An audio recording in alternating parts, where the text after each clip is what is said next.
Hello everyone, good morning. I am Fitzgerald Mentiso. Today I will discuss to you about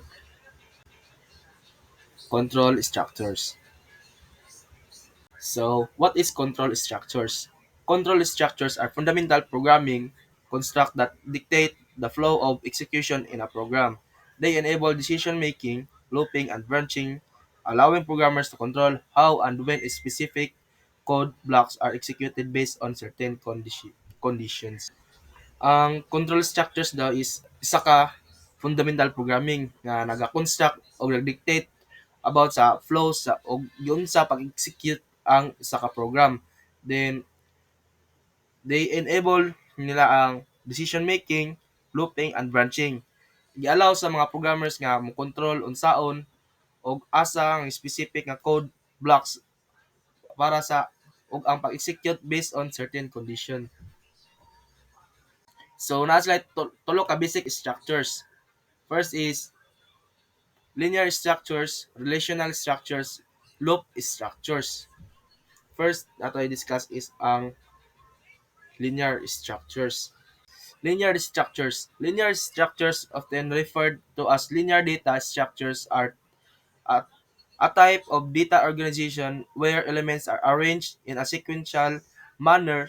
In these structures, each element is connected to its previous and next element, forming a linear relationship. This organization allows for efficient traver- traversal and manipulation of data.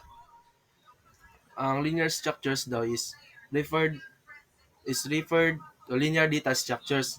Nasa isa siya ka type nga o isa siya type nga data organization nga naay mga elements nga arrange sa iyang sequential manner ug sa iyang mga structures. Then each element daw is connected siya sa previous o sa next element para maporma og linear relationship. Kini kaya nga organization is gi-allow siya para sa efficient traversal o manipulation of the data. Key characteristic of linear structures. First is sequential arrangement. Elements are stored in a specific order, one after the other. Second is single level. Each element has a unique prod- predecessor and successor, except for the first and last element. Fixed size. Third is fixed size. In some linear structures, the size is fixed like arrays, while other can grow or shrink dynamically like linked list. Here are examples of linear structures. Array. An array is a collection of elements stored on contiguous memory location. It allows for efficient access to elements using their index. Then, ang array kano daw is isa ka collection sa element nga ni-store o mo contiguous sa memory location. I-allow siya para sa isa ka efficient access padong sa element gamit ang ilang index. Next is algorithm. One, start. Number two is input the length and width of the rectangle. Three is compute the area using area equals L times W. Then four is four is display the area, and five is end. Linear in a relation to loop structures. Refer for the way loops are organized and execute in sequential manner. When discussing linear structures in relation to loop structures, we typically focus on how loops iterate over data in linear fashion, processing each elements one of after the other. Ang linear in relation to loop structures is way naka-loop siya o naka-organize ug unsa pag-execute in a sequential manner ug asa discuss ang linear structures ug isa ka relation nga padung ngadto sa loop structures. Then naka-focus mo siya og unsa ang loops iterate o iterate over the data o padung sa linear function. Then naka-process pod ang each element one after the other. Next is relational structures. Relational structures refers to data or control structures that define relationship between different elements. These relationships can be used in decision making, data organization, or database systems din. Ang relational structures nga is naka-refer na pado to data or control structures nga naka-define sa relationship between different elements. Kini nga relationships is can be used in decision making on data organization or database system. Next is relational operators.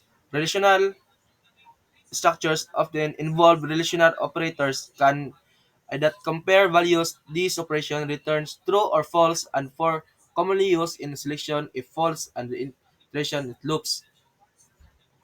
Ang relational structures kuno is involved sa usa ka relational operators nga compare ang values padulong sa operators nga mo return nga true or false and common nga ginagamit sa selection is if false and iteration its loop. Here are the examples of relational structures. Start input number and if in less than 0 print positive, else if in greater than print negative, else print 0, then end. Nested relational structures. A nested relational structures is a way of organizing data in relationship database where attributes of relation table can themselves be sets or tuples. This allow or hierarchical or multi-level data representation with a relational model, reducing redundancy and improving data organization. Ang nested relational structures kun daw isa ka way nga mapa-organize ang data ngadto sa isa ka relational database kung asa naka-attribute ang relation og ang ilang kaugalingon sa ka sets, then gi-allow sa hierarchical nga multi-level data nga representation nga naa ang relational model, relational redundancy and improve ang data organization. Here are the example of nested relational structures. Consider university database where a student table has an attribute courses taken which itself in a relation set of tuples. Yan sila. Next is loop structures. Loop structures are fundamental programming construct that allow repetitive execution of a block of code until a specific condition is met. They are used to automate repetitive tasks, process collection of data, and implement iterative algorithms. In loop structures daw is fundamental program isa sa fundamental programming nga nag-construct o gi-allow nga magpa-repeat or mapabalik ang execution og ang iyang mga block of code padulong sa specific condition nga makita. Then nakagamit na og saka automate repetitive task nga process collections para sa data and implement po ang iterative algorithms.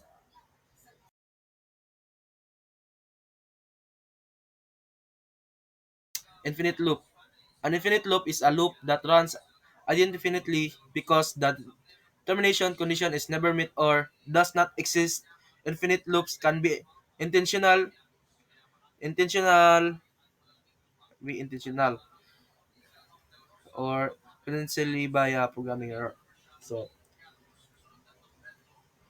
ang infinite loop is murahan siya sa indefinitely kay ang iyang termination is condition and dili po siya ma-meet or di po siya ma-exist sa infinite loop kan kay intentional or accidental a programming error usa sa kakaning bug bitaw. Here are na example sa infinite loop. Usa siya ka bug nga kanang nasa error bitaw. Control loop. A control loop is a type of loop in a programming that continues to execute based on a specific condition or set of condition. The loop is controlled by the condition which determines when the loop should start at and when it should terminate. Control loops are essential for managing the flow of execution in a program, allowing for repeated actions until a certain criterion is met. Ang control loop is usa ka type nga programming nga naga-continue sa execute based sa usa ka specific nga condition or sa set nga condition. Ang loop is na controlled by this condition kung nakaka-determine siya sa ka-loop nga mo start, then it should terminate nga control loops are kay usa ka essential nga for mo manage siya sa ka-flow og sayang execution sa program. Gi-allow po siya nga mo repeat sa actions kutob sa certain criterion is met. Here are the example of control loop.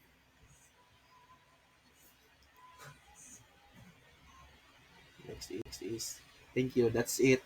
Bye bye.